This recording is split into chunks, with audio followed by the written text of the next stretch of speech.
내가 생각난 미국 사건이 있어. 이게 굉장히 내 기준, 이거는 완전 범죄라는 건 없다고 하지만 어떻게 했으면 빠져나갔었을 수도 있었을 사건이었다. 경찰이 조금만 일을 덜 했다면 말이죠. 사건 동기라든지 범인이 잡히고 나서의 행동이라든지 이런 게 굉장히 좀 인상 깊었기 때문에 저에게 이 뇌리에 남아있었던 사건인데, 최근에 제가 웹소설, 웹툰을 읽으면서 이 사건이 또 생각이 나가지고, 실제로 미국에서도 되게 유명한 사건이거든요. 다큐멘터리랑 영화로도 만들어진 적이 있고요. 오늘 낸시 이야기 시작해보도록 하겠습니다. 낸시는요, 1950년 텍사스 위치타 폴스라는 동네에서 태어났어요. 부모님이 두 분 다 변호사였고요. 부모님 두 분이 같이 변호사 사무실을 운영하셨대요. 아무튼 이런 부모님 밑에서 세 자녀 중 막내딸로 태어났어요. 이 낸시가 부모님을 닮았는지 또 공부를 기가 막히게 잘했어. 고등학교에서 항상 우등생 명단에 오르는 탑 학생이었고요. 졸업 후에는 휴스턴 대학교에 들어가서 이제 경제학 공부를 했어요. 그 당시가 이제 막 1970년대 초죠. 근데 이런 낸시가 대학을 다니면서 여러 가지 사회 문제에 관심을 갖게 되는데, 특히 세계 인구 과밀, 오버파퓰레이션에 대해서 심각하게 염려를 하기 시작을 했대요. 지금 이 지구에 인간이 이미 너무 많다. 그러면서 이제 그만들 가져라. 캠퍼스 내에서 콘돔을 학생들에게 나눠주고 무료로, 또 대학 보건실에서 피임 서비스를 제공할 수 있도록 대학 행정부를 막 압박하기도 했고요. 졸업 프로젝트로 직접 작성한 책에서 여성의 임신은 죽음의 선고와도 같다라는 강력한 표현을 하면서 피임과 낙태하는 방법에 대해서 설명하는 책을 쓰기도 해요. 자, 당시 낙태가 불법이었던 미국 남부 텍사스에서, 이 텍사스는 지역적으로도 보수적인 데다가 시대적으로도 70년대 초면 이런 주제가 굉장히 쉬쉬되던 시절인데, 이런 시대에 이런 지역에서 낸시가 쓴 책은요, 굉장한 반향을 일으켰어요. 순식간에 8,000부가 팔리기도 했어요. 어쩌면 이때부터 낸시가 작가의 꿈을 꿨는지도 모르겠어요. 자, 그런 낸시는요, 대학을 졸업하고는 다시 텍사스 위치타폴 자기 고향으로 돌아와가지고 교통경찰인 남자랑 잠깐 결혼 생활을 하고요. 이혼을 해요, 금방. 자, 그리고 낸시는 새 출발을 하기 위해서 아예 텍사스를 떠나서 이번에는 포틀랜드로, 그리고 나 이제 새 시작을 하고 싶다. 그동안에 요리하는 걸 좋아했거든요. 그래서 요리를 배우겠다고 르꼬르동 블루 요리학교에 입학을 합니다. 그리고 바로 이 학교에서 당시 4살 연하였던 연하남이자 학교 선생님인 댄 브로피를 만나게 돼요. 본명은 다니엘 브로피예요. 근데 이제 줄여서 댄이라고 부를게요. 댄이에요. 닭 뭐야 무서워요. 요리 선생님이었어요. 자, 댄도 마찬가지로 돌싱남이었고요. 인생 자체가 요리인 사람이었어요. 첫 직장도 레스토랑이었어요. 완전 어릴 때부터 주방 설거지 이런 일부터 시작을 해가지고 셰프가 됐고, 르꼬르동 블루 이 학교에 강사까지 된 거예요. 요리에만 관심이 있는 게 아니라 지금 닭도 들고 있죠. 재료를 키우고, 재료라고 하니까 좀 근데 슬프다. 아무튼 음식에 재료를 키우고 가꾸고 이러는데도 열정이 굉장히 남달라서 해양 생물학에도 거의 전문가 수준이었고요. 그리고 또 채집, 농사도 할 수 있고 양봉도 할 수 있고 이런 관심 분야가 굉장히 많았어요. 그리고 실제로 이 학교에서도 안에서 요리만 하는 것만 가르치는 게 아니라 아예 학생들을 데리고 나와서 야외 수업으로 나물 채집하는 법, 버섯 채집하는 법 이런 것까지 되게 자주 하시는, 실력 있고 또 위트도 있고, 그래서 학교에서 제일 인기가 많은 그런 선생님이었단 말이에요. 요리 외에도 관심 분야가 많은 이 댄 눈에도 뭔가 당차고 똑똑해 보이는 이 낸시 누나가 꽤 매력적으로 보였어요. 자기처럼 요리도 좋아하지만 글 쓰는 것도 좋아하고, 언젠가 나는 로맨스 소설 작가로 꼭 성공하고 말겠다, 막 그런 뭔가 창의적이고 열정적인 그런 여성의 모습이 되게 멋있어 보였거든요. 마찬가지로 낸시도 댄이 아주 마음에 들었어요. 둘이 이미 이제 40대예요. 수업 재밌겠다, 그죠? 실제로 유튜브에 아직도 이분이 살아계실 때 학생들 데리고 나가서 막 산 타면서 강의하고 이런 영상들이 있거든요. 재밌었을 것 같아. 나도 그런 학교에서 요리를 배워봤으면 어땠을까? 재밌을 것 같아. 맞아요. 둘 다 되게 진취적인 성격이었는데 또 같아 보이지만 또 다른 부분들이 분명히 존재합니다. 이래서 참 결혼 생활이라는 게 재밌는 것 같아. 둘이 이런 거 비슷하니까 되게 잘 맞을 것 같다라고 생각이 들잖아. 근데 이런 성향이랑 펀디멘탈한 부분들 있잖아요. 이 바뀔 수 없는 또 그런 부분들은 또 있어. 자, 이들의 결혼 생활이 또 어땠는지 들어봐봐요. 이런 낸시도 연하남 댄 선생님이 아주 마음에 들었어요. 얼마나 낸시가 또 댄을 좋아했는지 당시 자기가 이제 운영하던 블로그가 있었는데 블로그 대문에 이런 글을 쓰기도 했어요. 러브 스토리를 좀 읽어드릴게요. 내가 댄과 결혼을 해야겠다 라고 느낀 순간은 욕조 안에서였다. 나는 큰 욕조에서 물을 가득 담아놓고 그가 들어오길 기대하고 있었다. 기대를 여기에다가 물도 차작히 묻히며 언제 오는 거야? 아무리 기다려도 오질 않길래 뭐야 언제 와? 하고 외쳤더니 댄이 지금 가고 있어. 미안해. 에피타이저 좀 준비하느라고 늦었어. 라고 대답했다. 그 말이 너무 마음에 들어서 이 남자가 내 운명의 남자구나 직감을 했다라고 적기도 했는데요. 목욕 끝나고 먹을 음식을 준비하고 있었던 이 요리 선생님 댄의 모습에 홀라당 반해버린 거야. 서로 너무 좋아했던 거지. 그래서 그렇게 결혼까지 하게 되는데요. 당시 둘 다 40대였고요. 둘 다 이제 재혼이었어요. 그리고 이제 둘이 포틀랜드 외곽에 아늑한 신혼집을 마련을 해요. 이 댄은 뒷마당에 자기가 좋아하는 허브를 이렇게 쫌쫌따리 심어놓고 닭도 키우고 하면서 되게 작은 농장처럼 이 집을 꾸몄어요. 허브를 아침마다 이렇게 가꾸는 게, 그리고 강아지 산책을 시키는 게 이 댄 선생님의 작지만 행복한 루틴이었고요. 저녁에 이제 퇴근하고 집에 오면 마당에서 이제 직접 따온 채소도 다듬고 사랑스러운 아내 이 낸시랑 같이 저녁을 준비하면서 시간을 보내는 게 하루 일상이었어요. 자, 둘이 이제 결혼하고서는요, 케이터링 사업도 시작하는데 꽤 벌이가 쏠쏠했어요. 그런데 낸시가 돌연 나는 이제 작가로서의 길을 가고 싶다. 케이터링 사업이 아니라 글 쓰는 데 전념하고 싶다고 하면서 사업을 접게 돼요. 그리고 이 낸시는 가끔 이제 남편이 항상 아침에 이제 학교로 출근을 하잖아. 그러면 가 있는 동안에 쿠키를 구워.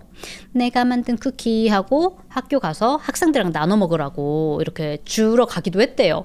그럴 때마다 댄 선생님은 학생들한테 여기 우리 와이프님 오셨다. 내 와이프이자 우리 상사님이시다 라고 소개하기도 해서 이 학생들이 이 둘을 보면서 이런 부부가 되고 싶다. 이상적인 부부 같다 라고 생각을 하고는 했대요. 완벽한 커플 같은데 꽁냥꽁냥 좋구만 찐사랑이네요 하시잖아요. 자, 그런데 2018년 6월 2일 토요일 이렇게 세상 스윗하고 완벽해 보이는 커플에게 끔찍한 일이 생깁니다. 자, 이날 토요일 아침이었어요. 댄은 늘 그래왔듯이 누구보다 먼저 이 학교에 출근해서 주방문을 열고 수업 준비를 시작했어요. 이날은 토요일이잖아요. 주말임에도 불구하고 오전 8시부터 이른 수업이 있었거든요. 그래도 자기 일을 되게 성실히 하고 좋아했던 댄 선생님이었기 때문에 큰 문제가 아니었대요. 자, 아침 7시 20분경에 엄청 이른 시간이죠. 평소처럼 수업 준비를 하면서 싱크대 근처에서 아이스 커피를 내리고 있었고요. 약 10분 뒤인 7시 반에는 다른 선생님하고 또 수업을 들으러 온 학생들이 학교에 하나 둘씩 도착을 했어요. 그리고 오전 8시 수업이 이제 시작되는 시간이에요.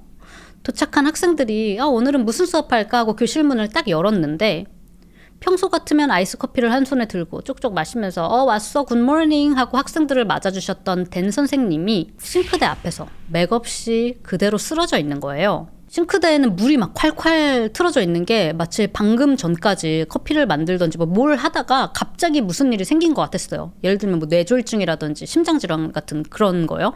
그래서 한 학생이 바로 911에 전화를 걸고 또 다른 학생이 바로 CPR 심폐소생술을 시작을 해요. 겉으로 딱 봤을 때는 몸에 딱히 눈에 띄는 상처나 피가 안 보였단 말이야. 그러니까 다들 이제 뇌졸중 이런 건가 보다라고 생각하고 CPR을 시작을 했는데 가슴을 누를 때마다 피가 막 뿜어져 나오는 거야. CPR 하던 친구가 손을 이렇게 보니까 손이 피로 가득했어요. 그제서야 이 학생들이 뭐야? 이거 심장마비가 아닌데? 뇌졸중이 아닌데? 했고요. 이 경찰과 구급대가 이 학교로 신고 후에 3분 만에 현장에 도착을 했대요. 자, 충격적이게도 댄 선생님은요, 아주 근거리에서 2발의 총상을 입은 상태였어요. 한 발은 아마 등에서 맞은 듯이 척추를 통과해서 심장을 관통을 했고요. 또 다른 한 발은 아마 첫 발을 맞고 쓰러진 댄의 가슴에 직접 대고 쏜 것 같아 보였어요. 댄 선생님은 63세셨거든요. 당시 나이가. 은퇴를 앞두고 있었던, 주방 막내로 시작해서 요리사로 30년간 베테랑 셰프였던, 20년 동안 이 학교에서 요리를 가르쳐왔던, 걸어다니는 요리백과사전, 줄곧 자기가 만든 잼, 시럽을 메이슨자에 가득 담아와가지고 학생들에게 나눠주곤 했던, 이 최고 인기 많았던 이 댄 선생님은 그렇게 학교에서 총 2발을 맞고 사망한 채 학생들에 의해서 발견이 됐어요. 왜 어떤 원한이 있었길래 하시는데, 자, 이제 들어보세요. 자, 주방 바닥에는 2개의 9mm 탄피가 발견이 됐고요. 댄이 항상 평소에 호신용으로 칼을 갖고 다녔거든요. 포켓 나이프. 근데 거기에는 전혀 손도 대지 못한 걸 봐서는 아마 나 스스로를 보호할 틈도 없이 아주 갑자기 공격을 받은 것처럼 보였어요. 뒤에서요. 자, 여기서 되게 아쉬웠던 점은 건물에 CCTV가 하나도 없는 거야, 이 학교에. 그러니까 어디서부터 시작해? 경찰은 일단 이 학생들을 상대로 조사를 시작했어요. 혹시 댄이랑 사이가 안 좋은 학생이나 선생님이 있었는지 물어보는데 다들 하나같이 입을 모아서 하는 말이 선생님을 싫어할 만한 사람은 아무도 생각이 나지 않는다는 거예요. 댄 선생님은 진짜 너무 친절한 분이셨고요. 만약에 이 선생님네 집에 도둑이 들어와도 선생님은 식탁에 도둑한테 아침 차려주면서 우리 같이 인생을 바꿔보자 하면서 설득했을 사람이고 그 도둑도 설득당했을 거라고. 주변에 원한을 살 만한 사람이 전혀 없다는 거야. 그러니까 경찰이 그럼 이거는 강도 사건일 수도 있겠다. 실제로 이 요리학교가 포틀랜드 시내에 되게 오레건이거든요. 오레건 시내에 가까이 있기도 했고 근처에서 노숙자들이 꽤 자주 어슬렁어슬렁 되는 좀 지역이기도 했어요. 그리고 불과 몇 달 전만 해도 누가 학교 창문을 부수고 도망간 일도 있었고요. 건물 옆에서 뭐 노숙자인지 뭔지 뭐 바늘 있죠. 마약할 때 쓰는 그런 바늘이 발견된 적도 있었어요.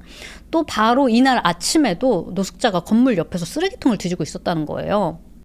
혹시 댄을 남몰래 좋아하는 사람이 있었나. 노숙자가 침입을 했고 댄이 그 노숙자를 막으려고 하다가 이렇게 사고를 당한 게 아닐까, 살인을 당한 게 아닐까 라고 경찰이 생각을 하기도 했어요. 근데 그러기에는 탄피 2개가 발견됐다고 했잖아.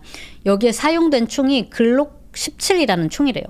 이게 미국에서 꽤 인기 있는 총이라서 가격이 그렇게 저렴하지 않단 말이에요. 근데 과연 어떤 노숙자가 이런 꽤 비싼 가격의 총을 소지를 하고 있을까? 라는 생각이 들기도 했고요.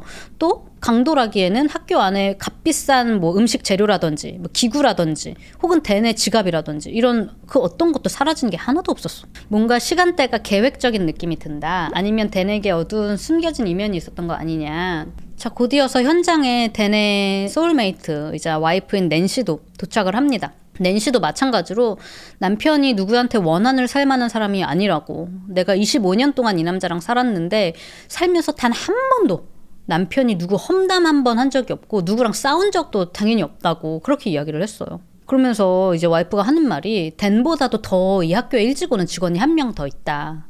이 청소 담당인 야두라는 남자가 있다. 이 남자 아니면 댄의 전 와이프 있잖아요. 이 전 와이프가 댄한테 무슨 원한이 있을 수도 있어요. 라고 2명을 의심을 하기도 했는데 경찰이 보기에는 이 야두는 완벽한 알리바이가 있었고요. 전 부인이랑은 이혼한 지가 벌써 25년이 넘었잖아. 둘이 또 연락하거나 그런 사이도 아닌데 갑자기 댄을 찾아와서 왜 2발을 총을 쏠 일이 있나? 그러기에는 좀 어렵겠다라고 생각을 했어요. 자, 낸시의 말에 따르면 댄은 평소처럼 아침 7시가 되기 전에 일어났대요. 강아지 산책을 얼른 시키고 닭들한테 먹이도 얼른 주고 평소처럼 바로 출근을 했다고 합니다. 그럼 당신은 뭐 하셨나요? 그러니까 낸시가 저는 계속 자고 있다가 남편이 샤워하러 들어갔을 때 이제 그 샤워 소리에 깼다. 그리고 전 오전 내내 침실에서 글만 쓰고 있었어요. 집 밖으로 나오질 않았다는 거야. 자, 아까 전에 혹시 뭐 본인들이 갖고 있는 총이 있었던 거 아닌가요? 하고 어떤 분이 쓰셨는데 경찰이 똑같은 질문을 했어. 낸시한테 혹시 댄이 가지고 있었던 총이 있었나요? 그랬는데 아니나 다를까 저희 총 하나 있어요. 그 총이 바로 글록 17, 글록 17총이라는 거야. 아까 전에 댄한테 쐈을 그 총이 글록 17일 거라고 했잖아요. 그래서 경찰이 지금 그 총 어딨냐고, 그 총 어디서 사셨어요? 그랬더니 낸시가 하는 말이 사실 말하자면 좀 창피한데요. 지난 2월에 플로리다 고등학교에서 총기 난사 사건이 있었거든요. 그 사건 이후로 제가 너무 무서워져서 남편한테 우리도 혹시 모르니까 우리 방어용으로 총 하나 사놔야 되는 거 아니야? 라고 말을 했대요. 그리고 댄도 여기에 동의를 했대. 그래서 제가 직접 총기 박람회에 가서 제가 총을 그 글록 17을 사왔다는 거예요. 근데 저희가 이 총을 사놓고 직접 이제 실제로 이렇게 막 만져보고 하니까 덜컥 겁이 나더라고요. 그래서 둘이 총만 이렇게 겉으로 보고 우리 이거 쓰지 말자. 그래서 어디 서랍 같은 데다 넣어놓고 한 번도 다시 만진 적이 없대. 총알도 하나 산 적이 없대. 그냥 새 총 그 자체라는 거예요. 그러면서 선뜻 먼저 자기가 그 총 보여드릴까요? 보시러 오세요 하고 자기가 제출하겠다고 제안을 했어요. 아까 낸시가 범인 아니냐 하시는 분들이 있었는데 만약에 본인이 사용한 총이라면, 만약 그 총을 본인이 썼다면 보통은 숨기거나 버리거나 할 거 아니에요. 근데 낸시가 직접 보시라는 거야. 그래서 실제로 봤어, 경찰이. 봤는데 정말이지 이 총에서는 총알이 한 발도 나간 적이 없어요. 새 총이었어요. 이거 다 그냥 눈으로만 봐도 보이지만 현미경으로도 보면 정말 신기하게 이 탄피랑 총이랑 비교해 봤을 때 이 총에서 이 탄피가 나간 게 맞는지 긁힌 스크래치 자국으로 대조를 할 수가 있단 말이에요. 근데 그런 스크래치 자국이 하나도 없었어. 새 총 그 자체였단 말이에요. 그러니까 이 총으로 사망한 게 아니야, 쟤는. 자, 그리고 형사 이제 또 다른 질문을 해요. 오늘 현장에는 어떻게 알고 오시게 되셨습니까? 누구한테 이야기를 들으셨어요? 그러니까 자기는 집에서 책을 쓰고 있었는데 지인이 뉴스를 보다가 나한테 전화를 했다고. 요리 학교에 무슨 일이 생긴 것 같아. 남편 출근하지 않았어? 가봐야 되는 거 아니야? 라고 했는데 제가 그 전화를 받았을 때는 몰라, 무슨 일인지. 가면 경찰도 많고 사람도 많을 거 아니야. 나 안 갈래. 그냥 그랬는데 조금 있다가 시어머니한테도 전화가 왔다. 야, 지금 그 요리학교에서 무슨 일이 있나 보다. 지금 우리 당장 가봐야 될 것 같다. 라고 해서 자기도 왔다는 거예요. 근데 여러분, 보통 상식적이라면 남편이 근무하는 그 근무지에서 살인사건이 났다고 하면 피해자가 내 남편일 수도 있는 거잖아. 물론 아니길 바라겠지만. 그러면 보통은 바로 뛰어가지 않겠어요? 그쵸? 근데 바로 안 뛰어가고 시어머니가 우리 빨리 가야 된다고 하니까 왔다는 거야. 보통은 뛰어갈 거 아니에요. 근데 어떤 사람이 안 뛰어갈까? 뭔 일이 일어났는지 아는 사람? 그쵸? 이미 무슨 일이 일어났는지 아는 사람이 안 가지 않을까요? 경찰이 보기에는 이상한 건 이것뿐만이 아니었어요. 경찰은 이제 조용히 이제 낸시의 행동을 주목을 했는데 바로 소셜미디어에 이런 글을 올려요. 프로필 사진도 너무 인자해 보이는 미국 할머니시죠? 낸시 브로피. 자기 이제 페이스북에 바로 다음날 댄의 이제 사망 소식을 알리면서 댄은 내 베프와도 같았다고. 나 지금 너무 힘든 시간을 겪고 있으니까 회복할 때까지는 당분간 전화하지 말아달라고, 연락을 삼가해달라고 하면서 되게 힘든 시간을 보내는 것 같이 글을 썼지만 경찰들이 이렇게 조용히 이웃들한테 동향을 물어보니까 낸시가 소셜미디어에서 보여주는 모습이랑은 다르게 되게 무덤덤해 보였다. 그리고 오히려 이제 이웃들한테 아니 글쎄 날 용의자로 보는지 저를 인터뷰를 하더라니까요. 하하하. 이렇게 가볍게 보이는 모습이 조금 의아했다고 말하는 이웃들이 있는 거예요. 저 그렇게 사건 발생 3일째 담당 형사가 띠리리 전화를 한 통 받아요. 낸시였어요. 정확히 이렇게 이야기를 합니다. 낸시가 형사님, 이 얘기 들으면 웃으실지도 모르겠어요. 오늘 멍청한 질문하는 사람이 되고 싶진 않지만 그게 제가 될 것 같네요. 이상한 질문이라는 건 아는데 제가 이 사건의 용의자가 아니고 이 사건과는 전혀 관련이 없다라는 내용의 확인서를 좀 써주실 수 있을까요? 그래서 형사가 그게 왜 필요하세요? 그러니까 보험회사에서 보험금을 받으려면 형사한테 당신이 용의자가 아니라는 편지를 받아와야 된다고 그렇게 얘기를 하더라고요. 아니 얘기가 너무 황당해서 저희 언니가 또 변호사거든요. 기억나세요? 낸시 부모님도 변호사였고 언니들도 둘 있었잖아. 언니들도 변호사래. 저희 언니한테 얘기했더니 언니가 야 그게 무슨 엉뚱한 소리야 하면서 막 웃다가 의자에서 굴러 떨어졌어요. 진짜 이렇게 딱 말했어요. 자, 형사가 아니 보험회사에서 왜 그런 걸 달라고 할까요? 그러니까 낸시가 글쎄요. 그 보험사에서는 제가 25년 결혼 끝에 역시 노년은 남편 없이 보내는 게 딱이야. 이렇게 생각하고 학교에 몰래 들어가서 남편을 썼다고. 그럼 살인자라는 결과가 나오면 보험회사가 보험금을 지급하지 않을 거라서 제가 살인자가 아니라는 확신을 형사님한테 편지로 받아오라고 하네요. 라는 거야. 그래서 형사가 무슨 말씀이신지는 알겠는데 저희는 그런 레터를 따로 발급하거나 하지는 않는다고. 아니 사망한 지 3일밖에 안 됐어. 이제 막 수사하고 범인을 막 빨리 찾아야 되는 그런 상황에서 누가 범인인지도 모르는데 제가 범인이 아니라는 편지를 써달라는 게 말이 되냐? 그랬더니 낸시가 그쵸? 맞아요. 저도 될 거라고 생각은 안 했어요. 진짜 이건 진짜 너무 멍청한 보험 정책이에요. 이렇게 피해자 가족을 번거롭게 만들다니 믿기지가 않네요. 이까짓 거 고작 4만 달러짜리 보험이라고요. 근데 마치 4만 달러밖에 안 되는데 이렇게 깐깐하게 구냐라고 얘기하는 것 같은데 4만 달러면 여러분 한화로 거의 6천만 원이죠. 근데 이 금액이 어떻게 됐든 이 낸시의 태도가 형사 입장에서는 꽤 의아했어요. 남편이 사망한 지 3일밖에 안 됐는데 전화하는 목소리에 웃음기가 느껴지는 거예요. 그리고 지금 당장 도대체 어떤 놈이 내 남편한테 이런 짓을 했는지 살인마를 찾는 것보다 어떻게 하면 빨리 보험금을 찾는지 이게 더 중요한 것 같았거든요. 낸시랑 전화를 끊고 형사가 순간 멍해졌대요. 설마 보험금 때문에? 하고 확인을 해보니까 말도 안 되는 사실들을 형사가 알게 됩니다.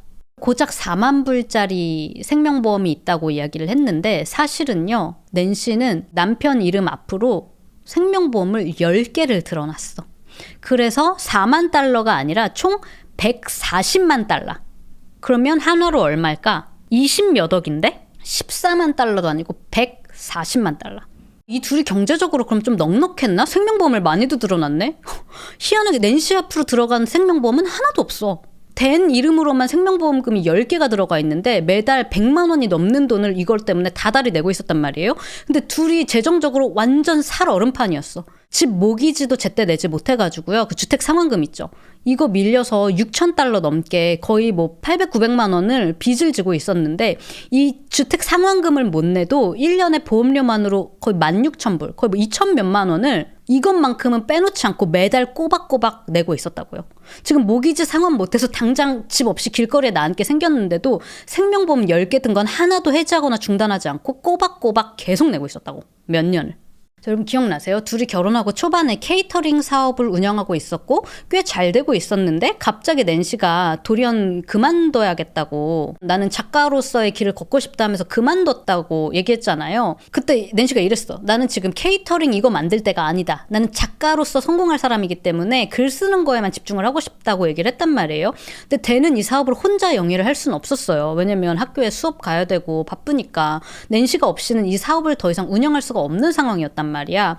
그래서 이 사업을 하느라고 빚도 낸 것도 있고 이제 막 갚아나가고 있는 상태였는데 갑자기 와이프가 못하겠다고 하니까 아쉽지만 그냥 접었단 말이에요. 왜? 댄은 일단 와이프의 꿈이 작가라는 걸 결혼 전부터 알고 있었기 때문에 이거를 밀어주고 응원해주고 싶었어. 그러니까 그래, 그러면 너 그거에 집중해. 우리 사업은 나중에 다시 하자. 이러고 접었는데 일단 여기서부터 빚이 생겼죠.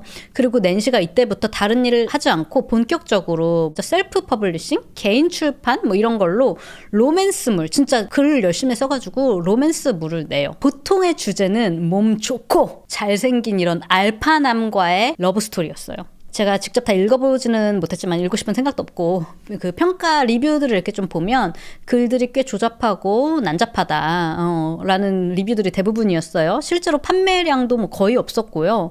이 낸시는 자기가 로맨스 소설에 관심이 많으니까 잘 쓰다 보면 인기도 돈도 벌 수 있을 거라고, 유명해질 거라고 생각을 했지만 실제로 책은 전혀 팔리지가 않았어요. 그러니까 실제 수입이 너무나 적은 거예요. 어떻게 보면 댄의 월급만으로도 생활은 나쁘지 않았을 수 있어. 근데 여기서 재정적으로 너무 힘들었던 건 뭐냐면 댄은 이미 내가 버는 거에 만족해. 그리고 원래 돈이 들어와도 잘 쓰지 않는, 무조건 아껴 쓰는 절약파였단 말이에요. 지금 가지고 있는 거에 만족하면서 사는 게 좋은 사람이었어.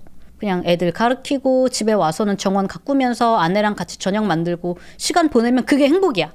근데 낸시는 달랐어요. 낸시는 좀 더 자극적이고 재밌는 삶을 살고 싶었단 말이에요. 여행도 다니고 싶고 돈이 더 많았으면 좋을 텐데 나 사고 싶은 거 너무 많고 나 해외여행 가고 싶어. 유럽 여행 가야지. 새로 자극도 받고 그래야 영감을 받아서 내가 글을 쓰지. 돈은 쓰라고 있는 거야. 둘 다 되게 진취적이고 새로운 걸 좋아하는 사람들이지만 이런 거에서 맞지가 않았던 거예요. 근데 이 집안 재정 관리를 누가 하고 있었냐? 낸시가 하고 있었어.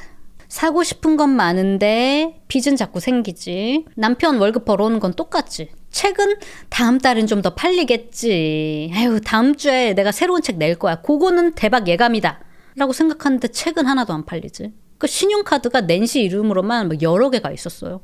그리고 그 신용카드마다 다 한도 초과야. 한도까지 다 써버리고. 그러니까 이 신용카드 빚 때문에 남편의 저축, 퇴직금까지 야금야금 까먹어서 다 써버린 거예요.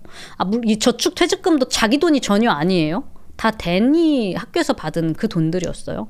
근데 소름 돋는 건 댄은 재정 담당을 전혀 하지 않았기 때문에 이런 사실에 대해서 전혀 모르고 그냥 매일매일 출근하고 퇴근하고 그렇게 일을 하고 있었어. 그럼에도 불구하고 낸시는 항상 주변에 내 인생은 너무 지루하기가 짝이 없다. 진짜 지루한 남자야 하고 불평을 하곤 했어요. 그러다 보니까 다니엘이 아까 60이 넘었잖아요. 사실 일을 굉장히 오래 했기 때문에 은퇴해도 됐을 나이인데 은퇴를 할 수가 없었어. 왜냐면 와이프가 항상 돈이 부족하다고 이야기를 했으니까요. 그리고 다니엘은 본인 퇴직금이랑 저축한 게 그대로 있을 거라고 생각했고 그것만으로 우리는 노년은 괜찮을 거라고 생각했지만 낸시는 알고 있었죠. 남편이 일을 그만두면 안 됐어요. 그 돈 다 쓰고 이제 빚밖에 없었으니까. 여러분 아까 전에 제가 잠깐 낸시가 냈던 책들에 대해서 이야기를 해드렸는데 그 여자 주인공은 항상 용감하고 똑똑해. 그리고 남자는 섹시한 알파남이야. 약간 섹슈얼한 묘사가 꽤 많이 있어서 19금 웹소설 같다는 후기가 많이 있거든요. 시리즈 이름이 Wrong 시리즈야. 잘못된 시리즈. 자, 시리즈 표지를 보여드릴게요. The wrong hero. 잘못된 영웅. The wrong brother. 잘못된 형제. The wrong cop. 잘못된 경찰관님. 표정들 진짜 죽는다 할머니. 낸시 할머니 진짜 망측하게 이게 아유 이거 뭐 AI야 뭐야 이 표정들은 다 어디서 난 거야? 아니 진짜 이 디테일 아니 자기 안 한 케이터링 사업 더 이상 못하겠어. 난 로맨스 작가가 될 거라고 크게 이름을 날릴 작가님이에요. 하면서 낸 wrong series. In chess, the queen always protect the king. 체스에서 퀸은 여왕은 항상 킹을 보호한다. 아니 이 The Wrong Cup의 이 인형은 뭔데? 그리고 이 부제 보여요? Wrong never felt so right. 틀린 게 이렇게 옳게 느껴진 적은 없었다. 자, 이 주로 여자 주인공이 잘못된 사람, 잘못된 사랑을 선택해가지고 큰 갈등을 겪는 그런 스토리라고 해요. 그런데 이런 갈등 속에서 여주가 위기를 겪어. 뭐 예를 들면 뭐 범죄자에게 납치된 자신의 모습이라든지 그러면서 The wrong cop, 우리 공주님을 구해주러 왔습니다. 어머!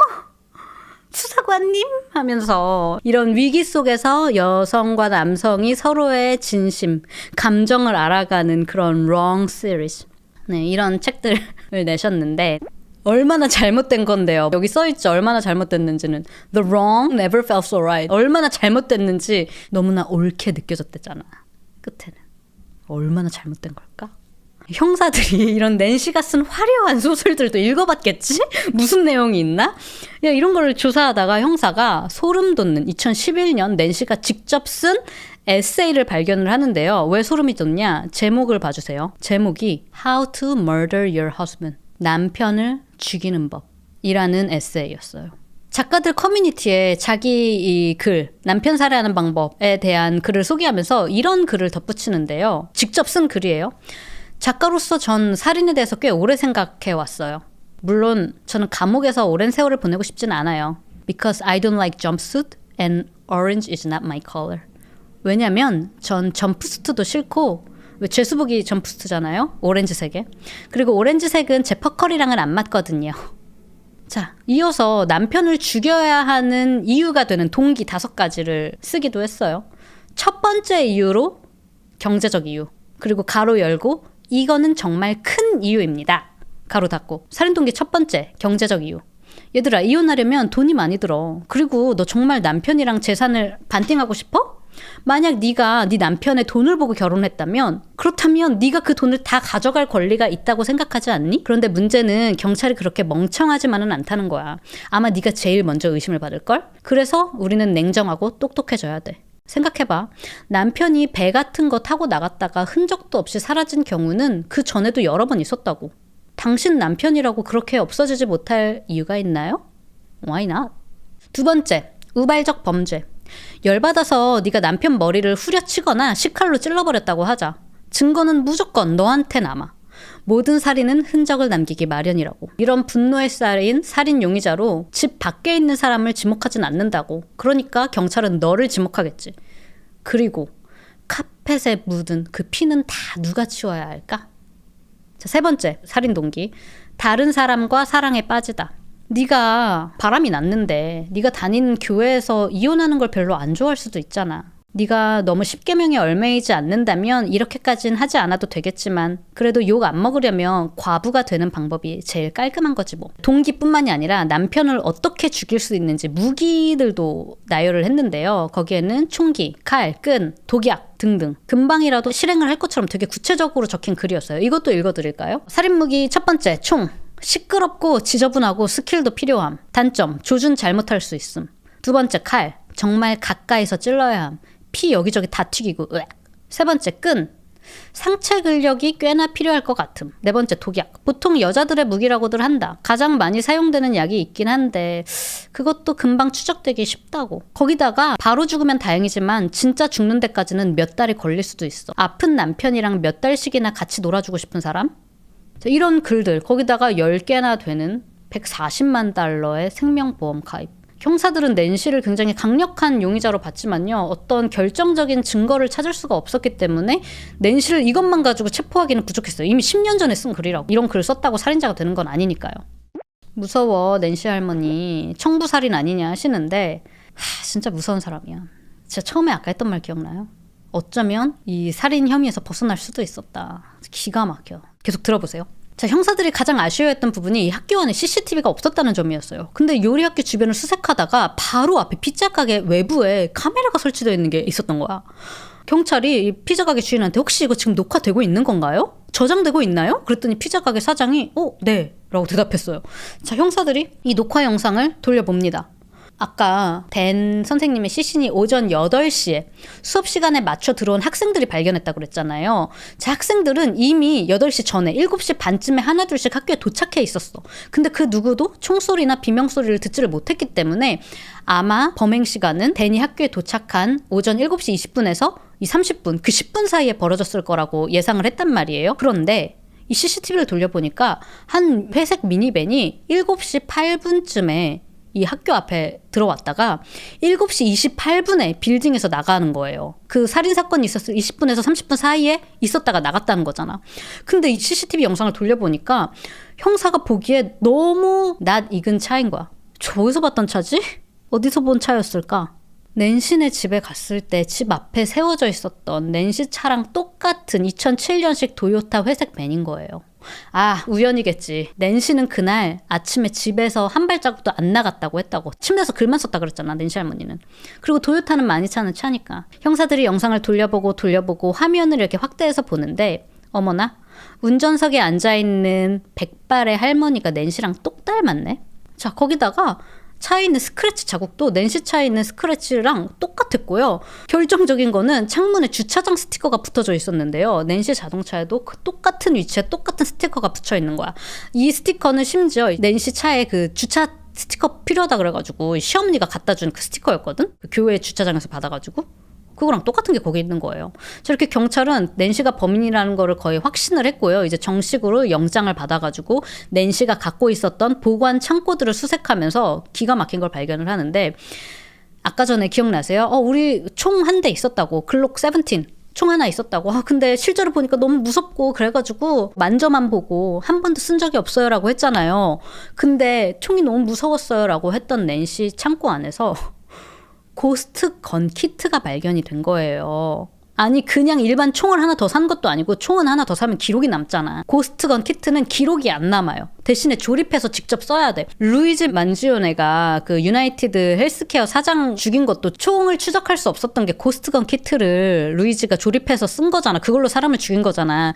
그 고스트건 키트 이거 아무 데서나 살 수 있는 게 아니에요. 일반 가게나 이런 데서 판매되는 게 아니고 뒷거래 왜 다크웹 이런 데 있죠. 이런 데서 살 수 있는 건데 70대 할머니가 이거를 구해가지고 창고에다 숨기고 있었다고. 3D로 만든 그런 고스건이라고 해요. 형사들은 이거구나, 이걸로 남편을 쐈구나 했는데 자세히 보니까 이 총은 사기는 사놓고 조립이 한 번도 되지 않았어. 이 총도 쓴 적이 없는 총인 거야. 그러니까 뭐야. 그래서 일단 영장을 더 받아가지고 낸시 노트북이 무려 3대가 있었대요. 테크에 힙한 할머니셔. 테크에 밝아. 노트북 3대 검색 기록을 싹 다 다시 뽑아가지고 확인을 했는데 보니까 이것만 산 게 아니야. 아까 글록 17 총이 있었다고 했잖아. 총은 사면 기록이 남아요. 근데 그 총을 산 게 아니라 당시 이베이에서 교체용품을 살 수가 있었대. 그래서 그 글록 17 총의 교체용 슬라이드랑 총열, 그 몸통을 따로 샀다는 거를 이 경찰이 알게 됐어. 그리고 유튜브 이런 걸로 글록 총 분해하는 법, 청소, 재조립 방법들을 엄청 검색해서 몇 번이고 시청을 했다고요. 그러니까 이 순진해 보이는 그냥 로맨틱 소설, 로맨스 소설 이런 거 쓰시는 이 백발의 할머니가 고스트건을 다크웹을 통해서 사고 이베이에서 이런 총 부품들을 사가지고 어떻게 분해하고 재조립까지 하고 이걸 다 알고 있었다고요. 그리고 이게 싸겠어요, 여러분? 지금 모기지 못 내고 빚더미에 쌓여있는데, 신용카드 빚이며 이거는 쌓여있는데 지금 이 고스트건이며 조립용품이 해서 총 15,000불 2,000 몇백만 원을 썼다고요, 여기에. 사비나님이 고스트건 조립하려다가 DIY 못해서 조립용품 샀네. 정확합니다. 제 총 이거예요. 보세요. 한 번도 쓴 적이 없어요 하고 보내줬잖아. 정말 실제로 쓴 적이 한 번도 없는 총이었던 거는 왜? 탄피가 나간 흔적이 당연히 없지. 교체용 슬라이드를 썼으니까. 그럼 왜 교체용 슬라이드랑 몸통을 샀을까? 아마 경찰이 보기에는 추적이 안 되는 고스트건을 사서 조립을 해서 그걸로 남편을 죽이려고 했는데 조립을 하려고 하다가 너무 어려우니까 실패를 했고 차라리 이거를 처음부터 조립을 하느니 원래 있는 총에 교체용품만 사서 교체하는 게 더 쉬우니까. 아마도 남편은 그날 아침에 싱크대에서 문을 등지고 있었을 거다. 등에 총을 맞았다고 했죠. 그리고 그 총알이 척추를 지나서 심장을 꿰뚫었고 그렇게 아마 댄 선생님은 마비가 됐을 거라고 해요. 그 상태에서 가슴에 대고 한 발 다시 근거리에서 쐈을 거다. 그러니까 원래 있었던 총에는 흔적이 전혀 남지 않았던 거죠. 다만 그 교체용품을 산 거는 발견을 했지만 어디서도 교체용품은 발견이 되지가 않았어요. 그쵸. 그 교체한 것들은 미리 버렸으니까 이제 경찰이 못 찾았겠죠. 고스트건도 만약에 미리 버렸다면, 노트북도 미리 버렸다면 어쩌면 영영 못 찾았을 수도 있죠. 남편 죽이고는 다시 원래 있었던 총 부품으로 조립을 다시 했으니까 완전 새 것처럼 보였던 거지. 솔직히 기가 막힌 계획 아니에요? 지금은 아마 이렇게 조립용품을 이베이에서 사거나 하지는 못할 거예요. 근데 아마 당시엔 그랬나 봐. 이렇게 벗어난 사람이 얼마나 많이 있을까 하는 생각이 나는 들더라고. 자, 결국 이렇게 확실한 물증을 찾을 수는 없었지만 낸시는 남편 살인 혐의로 법정에 가게 되는데요. 이 당시가 코로나 팬데믹 시기랑 겹치게 돼서 법원 일정이 계속 미뤄졌었거든요. 그래서 사건이 있었던 게 2018년인데 무려 4년이 지나서 2022년도에 재판이 진행이 되게 돼요. 자, 경찰이 핵심 증거로 낸시가 2011년도에 쓴 에세이 남편 죽이는 방법을 제출을 했지만 이 판사는 이거 몇 년 전에 쓴 글 이걸로 이 사람을 살인마라고 보기는 어렵다라고 해서 증거로 받아들이지는 않고요. 법정에서 낸시는 굉장히 당당한 태도로 일관해요. 난 아무 잘못도 없는데? 표정 봐. 난 죽인 적 없어요. 자, 첫 번째로 논란이 됐던 거는 낸시가 당시 사건 당일에 요리학교에 갔냐 안 갔냐라는 논란이 있었어요. 이게 CCTV가 정확한 증거가 또 될 수는 없는 거는 그 주변을 배회했다가 나온 거는 찍혔지 요리학교에 이 낸시가 직접 들어간 게 찍힌 건 아니잖아. 낸시가 하는 말이 기억이 안 나요. 원래는 집에서 한 발자국도 안 나갔다며. 남편 출근하고 집에서 책만 쓰고 있었다며. 근데 남편 사망 소식을 듣고 너무 충격을 받아서 그 이전의 기억이 다 사라졌다는 거예요. 그래서 이제 경찰이 이거 보세요. 카메라에 당신이 잡히지 않았습니까? 이때 아침 7시경에 집에 있지 않고 요리학교 근처에서 서성이지 않았습니까? 그러니까 하는 말이 그 시간대에 운전대를 잡았던 기억은 나는데 뇌에 일시적인 손상이 생긴 것 같다. 충격성 기억 상실증을 주장을 하면서 아마 집에서 책 쓰다가 스타벅스 가서 계속 쓰려고 집을 나왔던 것 같다. 라고 말을 바꿔요. 그러니까 이 검찰이 당신은 기억하지 못하지만 그때 요리학교에 들어갔을 수도 있지 않았냐. 화장실이라도 썼을 수 있는 거 아니에요? 그랬더니 그건 아니에요. 기억은 안 나는데 거기 안 들어간 건 확실합니다. 학교는 제가 안 들어갔어요. 자, 그리고 이제 두 번째 논란은 고스트건을 무려 15,000불을 주고 구매했다는 거예요. 자, 여기에 낸시는 그거 남편 죽이려고 한 게 아니라 소설 소재 때문에 그렇다고. 제가 쓰고 있었던 그 소설에서 여주인공이 이 학대적인 관계에 놓여있는 여성이었는데 그 상대를 살인을 하기 위해서 총을 구매를 하려고 했지만 그럴 상황이 되지 않아서 직접 총을 만들어서 조립하는 그런 캐릭터, 그런 설정이었다고. 그 캐릭터를 제대로 그려내기 위해서는 제가 자료조사를 해야 될 거 아닙니까? 어떻게 총을 조립하는지 알아야 되니까 그것 때문에 고스트건 키트를 제가 구매했다는 거예요. 이어서 하는 말이 판사님 저 정말 너무 억울합니다. 저는 남편을 죽이지 않았어요.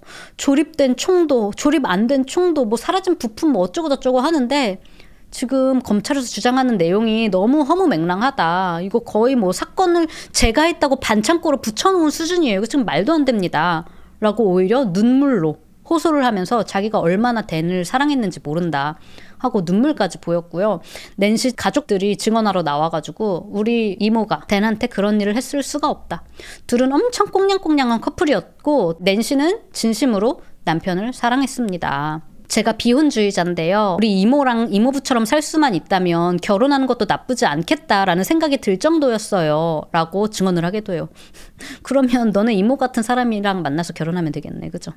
자, 하지만 2022년 6월 낸시 브로피는 2급 살인죄로, 솔직히 왜 2급이야? 이 정도면 우발적 아니고 완전 계획범죄잖아. 그런데 어쨌든 2급 살인죄로 25년 후 가석방이 될 수도 있는 종신형을 선고를 받게 됩니다.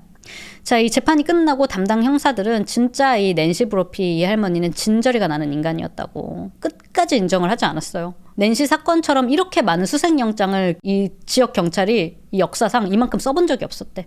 그리고 이 종신형을 선고받자마자 이 모든 노력이 형사들이 보상받는 기분이 들었다라고 이야기를 했는데요. 낸시의 유죄 판결이 난 게 2022년 6월이었거든요. 바로 2달 후에 이제 다니엘 선생님들에게 배웠던 수많은 졸업생들이 있잖아요. 20년 넘게 선생님으로 일을 했으니까요. 자, 이 학생들은 선생님을 추모하기 위한 작은 요리 이벤트를 열어요. 바로 살아생전 댄이 가장 좋아했던 요리들로 코스 요리를 만드는 이벤트였는데요. 선생님이 제일 좋아했던 버섯, 해산물, 태국 음식 등을 활용해서 1일 식당을 연 거예요. 바로 이게 다니엘 셰프님을 애도하는 가장 좋은 방법일 거라고 생각을 했대요. 자, 이날 학생들은 선생님이 알려주셨던 레시피대로 음식을 만들고 이날 참여한 사람들은 음식에 대한 값을 지불을 했거든요. 이 금액뿐만이 아니라 모금 행사까지 했어요. 그래서 여기에 모인 모금 금액을 오레건주 가정폭력지원센터에 기부를 했다고 합니다. 또 다니엘이 살아생전에 학교에서 매년 추수감사절 땡스기빙 때마다 펌킨 파이 프로젝트를 열었대요. 처음에는 선생님이랑 반 학생들 몇 명이랑 파이를 조그맣게 구워가지고 뭐 지역 교회 노숙자들한테 기부하는 그런 되게 작은 행사였거든요. 근데 이 행사가 매년 지날수록 참여 인원이 점점 많아졌어요. 그래서 어느새부턴가는 거의 지역의 연례 행사처럼 되게 커졌단 말이에요. 근데 이제 다니엘 선생님이 사망하시게 됐잖아요. 근데 다행히 이 선생님이 학생들에게 파이 레시피를 A부터 G까지 다 알려주셨거든요. 그러면서 학생들한테 이 요리로 따뜻함을 나누는 게 진짜 셰프의 마음이다라고 늘 강조하셨다고 해요. 그래서 이제 댄 선생님은 비록 세상을 떠나셨지만 이 학생들이 댄 선생님의 그 정신을 이어받고자 그 후로도 지금까지도 매년 추수감사절에 펌킨 프로젝트를 진행하고 있다고 해요. 바로 작년인 2024년에도 어김없이 펌킨 프로젝트가 진행이 됐고요. 무려 1000개가 넘는 파이를 포틀랜드의 복지단체 그리고 교회에 전달했다고 합니다. 이렇게 따뜻한 선생님이었던 다니엘 브로피 선생님은 세상을 떠났지만 그에게 요리를 배웠던 수많은 제자들 덕분에 댄의 이름과 마음은 지금도 지역사회 속에서 매년 기억이 되고 있는 것 같아요. 자, 한편 낸시는요 25년 뒤에 석방이 가능한 종신형을 선고받았잖아. 그러면 만약에 석방이 된다고 하면 이제 90대 후반이 될 텐데요. 자기가 한 일을 결코 인정하지 않았어. 끝까지 낸시는. 계속 저런 태도라면 아마 죽을 때까지 뭐 90대 후반 후에도 계속 살아있다면요. 그때까지도 가석방이 될 일은 거의 없을 거라고 이야기를 하고 있습니다. 미국은 확실히 물적 증거가 없어서 2급 살인이 나온 것 같아요. 네, 만약에 뭔가 더 확실한 게 있었으면 1급이 나왔을 텐데 너무 빼박 1급이잖아. 근데 물적 뭐 더 정확한 게 나오지 않았기 때문에 조립해서 부품 어디서 났어요? 왜 없어? 샀는데 왜 없어? 결국에 입증하지 못했잖아요. 자, 그리고 나 모르겠어. 만약에 내가 남편이라면 아니 물론 소설인 거 아는데 맨날 쓰는 소설이 wrong never felt so right 막 이런 거랑 남편 죽이는 법 해서 엄청 자세하게 막 진짜 당장이라도 남편 죽일 것처럼 난 그런 거 쓰면 좀 그럴 것 같아. 근데도 살아생전에 이 와이프가 글 쓰는 걸 엄청 지지해줬다고 해요. 밤티님 그러니까요. 롱 시리즈만 봐도 글은 이제 그만 쓰는 게 어때 할 것 같은데 끝까지 지지해주다니. 네, 근데 선생님이 정말 좋은 일도 많이 하셨고 살아생전에 그 학생들한테도 맨날 막 잼, 시럽 이런 거 만들어서 막 나눠주고 그러니까 열정이 되게 많으셨던 분인 것 같아. 저도 나중에 또 나이 먹어서도 그런 삶을 사는 게 저의 꿈이거든요.